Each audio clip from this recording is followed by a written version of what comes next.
పూరా లోకల్. భారతదేశంలో హిందువులు మంచివారనే ఆలోచించే ముస్లిం జనాభా ఎక్కువగా ఇక్కడ ఉంటున్నారా? ఎందుకంటే ఎప్పటి నుంచో పాకిస్తాన్ విడిపోయింది, అటు బంగ్లాదేశ్ ఏర్పడింది, అఖండ భారతం ఉండేది, కానీ తర్వాత కేవలం భారతదేశం మాత్రమే మిగిలింది. భారతదేశంలో హిందువులు మంచి వాళ్ళనే ముస్లిం జనాభా ఎక్కువగా ఇక్కడ ఉండిపోయారా? వాళ్ళు కలిసిమెలిసి ఉంటారని చూడండి. ఇప్పుడు భారతదేశంలో ఎవరైతే ఉండిపోయారో వాళ్ళు భారతదేశం పట్ల ప్రేమతో ఉండిపోయారు వాళ్ళు. అది ఒకటి.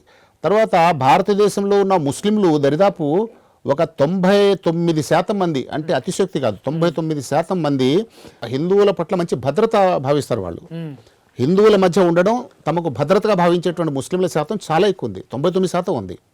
ఇక్కడ 1-6% ఏదైనా వాళ్ళు ఎక్స్ప్లైట్ అయ్యి వాళ్ళు వ్యతిరేకంగా ఉండేవాళ్ళు చాలా తక్కువ పర్సెంటేజ్, లీస్ట్ పర్సెంటేజ్ అని చెప్పాలి. భారతదేశంలో మత విద్వేషాలు రెచ్చగొట్టడానికి, అల్లర్లు రేపడానికే బంగ్లాదేశ్లో హిందువుల మీద అక్కడ దాడి చేస్తున్నారని మీకు అనిపిస్తుంది? ఎందుకంటే భారతదేశంలో కూడా ముస్లిం జనాభా ఉంది కాబట్టి. ఇప్పుడు చూడండి, ఈ జియో పాలిటిక్స్ ప్రకారంగా చూస్తే వాళ్ళు ఏంటంటే, ఇప్పుడు ఈవెన్ అమెరికాని కూడా పరిపాలన చేసే వాళ్ళు ఎవరంటే ఆయుధ వ్యాపారులు. ఈరోజు అమెరికా సెనేట్లో ఉన్నటువంటి మెంబర్స్ అందరూ కూడా ఆయుధ వ్యాపారులు. వాళ్ళు టోటల్ గ్లోబ్ మీద ఏం చూస్తారంటే యుద్ధ వాతావరణం ఉండాలి, వాళ్ళు ఆయుధాలు కొంటూ ఉండాలి. ఇటు పాకిస్తాన్ చూసి భయపడిపోయి ఇండియా ఆయుధాలు కొనాలి, ఇండియాని చూసి పాకిస్తాన్ భయపడి వాళ్ళు ఆయుధాలు కొనాలి. ఈ రెండు చేతులతో వీళ్ళిద్దరూ కూడా ఆయుధాలు కొంటూ ఉండాలనేది వాళ్ళ ఉద్దేశం. కాబట్టి భారతీయ హిందువుల మధ్య, పాకిస్తానీ ముస్లింల మధ్య, లేక బంగ్లాదేశ్ ముస్లింల మధ్య ఒక శాంతియుత వాతావరణం, ఒక ప్రైమైక వాతావరణం ఏర్పడటానికి వాళ్ళు అంగీకరించరు. వాళ్ళు ఏ విధంగా అయినా సరే వీళ్ళ మధ్య ఘర్షణ రేకెత్తించాలనేటువంటి ఉద్దేశంతోనే ఉంటారు. అందులో భాగంగా ఈ ప్రాబ్లం అంతా కూడా జరుగుతుంది. ఇది ఎటువైపు దారితీస్తుంది, అంటే ఈ విషయం ఎటువైపు దారితీస్తుంది అని అనుకుంటున్నారు? బంగ్లాదేశ్లో హిందువుల పైన జరుగుతున్నది ఇది చాలా ప్రమాదాన్ని దారితీస్తుందండి. చూడు, ఇప్పుడు ఉదాహరణ చూడండి, ఇప్పుడు ఇరాక్ ఉంది, సిరియా ఉంది, ఇలాంటి దేశాలు కొలాప్స్ అయిపోయినాయి పూర్తిగా. ఆ దేశాలు అంతర్యుద్ధాలు రాజేశారు. వాళ్ళు అంతర్యుద్ధాలు రాజేసి వాళ్ళ మీద ఘర్షణ సృష్టించారు, విపరీతమైనటువంటి వాళ్ళ ఆయుధాలు అమ్మారు. చివరిగా ఆ దేశాల్లో ఏంటంటే ఒక సుస్థిరమైన పాలన లేకుండా చేశారు. కాబట్టి ఇప్పుడు అంతర్జాతీయ కుట్ర ఏంటంటే, భారతదేశం ఇప్పుడు చాలా వేగంగా ఎదుగుతున్న దేశం, ఒక సూపర్ పవర్, అనతి కాలంలో సూపర్ పవర్ స్థాయికి భారతదేశం వెళుతుంది. ఇది వాళ్ళకి ఏమాత్రం జీర్ణించుకోలేని పరిస్థితి. ఒకవైపు చైనా విపరీతంగా డెవలప్ అయిపోయింది, దీన్ని తట్టుకోలేకపోతున్నారు వాళ్ళు. రెండో వైపు ఇండియా కూడా చాలా గ్రోత్ చాలా స్పీడ్గా ఉంది, దీన్ని కూడా వాళ్ళు తట్టుకోలేకపోతున్నారు. కాబట్టి ఎలాగైనా సరే ఇండియాని అస్థిరపరచాలి. అందులో భాగంగానే ఏంటంటే ఇలాంటి అలజడులు సృష్టించి, ఇటీవలి కాలంలో మన కశ్మీర్లో జరిగిన సంఘటనలు కానివ్వండి, దుర్ఘటనలు కానివ్వండి, అలాగే ఇప్పుడు బంగ్లాదేశ్ జరుగుతున్న దుర్ఘటనలు కూడా కారణం అది. సో ఇప్పుడు పబ్లిక్ అవేర్నెస్ అనేది చాలా అవసరం అండి. సామాన్య ప్రజల్లో ఒక మార్పు, పరివర్తన, ఈ విషయాలు వాళ్ళకి తెలియజేసి వాళ్ళలో సఖ్యత, వాళ్ళలో సామరస్యం తీసుకొచ్చే ప్రయత్నం చేయవలసిన అవసరం ప్రతి భారతీయుడిపై కూడా ఉంది ఈరోజు. ఒకవేళ భారతదేశం తలుచుకుంటే యుద్ధం కనుక చేద్దాము అని ఫిక్స్ అయితే భారతదేశం బంగ్లాదేశ్తో ఎంతసేపు పడుతుంది అంటారు? చూడండి, భారతదేశంతో బంగ్లాదేశ్ యుద్ధం అనేది అది చాలా అది హాస్యాస్పదమైన విషయం. భారతదేశంతో బంగ్లాదేశ్ ఎప్పుడూ నిలబడలేదు. అంటే భారతదేశం బంగ్లాదేశ్ మధ్య యుద్ధం రావడానికి ఇలాంటి చర్యలు అక్కడ జరుగుతున్నాయని మీరు భావిస్తున్నారా?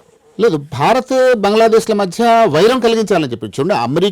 ఇప్పుడు పాకిస్తాన్ ఇండియా మధ్య వైరం కలిగించారు కాబట్టి పాకిస్తాన్ అడుక్కు తినన్నా సరే వాళ్ళు ఆయుధాలు కొంటారు. చెప్పారు కూడా వాళ్ళ పెద్దలు, ఎవరు జుల్ఫికార్ అలీ భుట్టో ఏం చెప్పాడు, మీకు గడ్డి తినైనా సరే మేము అణుబాంబు తయారు చేస్తామని చెప్పాడు. ఆ రకమైన టెంప్టేషన్ అని తీసుకొచ్చాడు. వచ్చారు కాబట్టి లక్షల కోట్ల రూపాయలు పాకిస్తాన్ ధనాన్ని ఆయుధాల కోసం వినియోగిస్తున్నారు. అలాంటి పిచ్చినే బంగ్లాదేశ్ వాళ్ళు కూడా ఎక్కించాలి.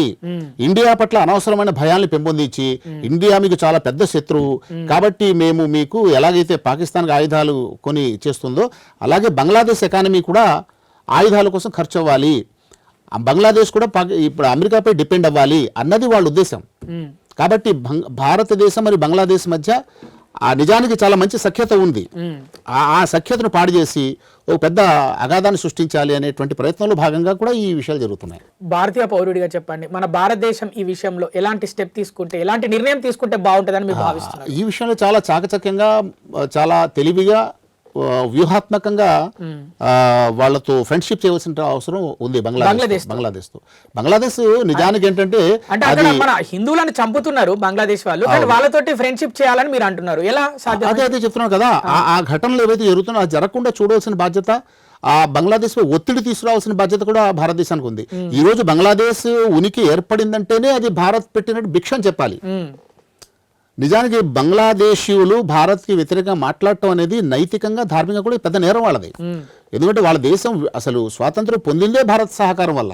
ఒకవేళ ఆ రోజు భారతదేశం సహకరించకపోతే అప్పటికే 15 లక్షల మందిని చంపేశారు పాకిస్తానీలు. మనకు రిపోర్ట్స్ చాలా క్లియర్గా చెప్తున్నాయి. ఇప్పుడు భారతదేశం పట్టించుకోకుండా ఉంటే మరిన్ని లక్షల మంది చంపేసేవారు కదా. మరి ఆ రకంగా వాళ్ళని కాపాడి బంగ్లాదేశ్కి ఏంటంటే స్వాతంత్రం ఇప్పించడంలో భారతదేశం కీలకమైన పాత్ర వహించింది. Only because of India Bangladesh freedom వచ్చింది. ఇందులో ఎవ్వరూ కాదనలేరు. అంత ఫ్రీడమ్ బంగ్లాదేశ్కి రావడానికి మన కారణమైన భారత్ పైన ప్రేమ ఎందుకు లేదు బంగ్లాదేశ్కి? చూడండి, అక్కడ కొన్ని ఎలిమెంట్స్ చూడండి, పబ్లిక్ మాస్ లెవెల్లో ఏదైతే ఉందో బంగ్లాదేశీయులు సామాన్య ప్రజానీకం భారతదేశం పట్ల మంచి ప్రేమ కలిగి ఉన్నారు. తర్వాత బెంగాల్ మరియు వెస్ట్ బెంగాల్, మన బెంగాల్ ఏదైతే ఉందో దానికి బంగ్లాదేశ్కి మధ్య సాంస్కృతికంగా కామన్ కదా, ఒకే భాష ఒకే సంస్కృతి, ఆ రకమైన సంబంధం ఉంది. పాకిస్తానీలు ప్రజల్లో ఉన్నటువంటి దానికంటే ఎక్కువ ప్రేమ బంగ్లాదేశ్లో భారతదేశం పట్ల ఉంది. సాంస్కృతిక బంధం చాలా గట్టిగా ఉంది. సో ఇప్పుడు అక్కడ ఏదైతే ప్రాబ్లం జరుగుతుందో అది కేవలం కొన్ని బ్యాడ్ ఎలిమెంట్స్, వెరీ మైన్యూట్ స్థాయిలో ఉన్నటువంటి కొన్ని బ్యాడ్ ఎలిమెంట్స్ వల్ల జరుగుతుంది తప్ప సామాన్య బంగ్లాదేశీయులు విషయంలో మాత్రం ఆ విధంగా మనం ఊహించలేం.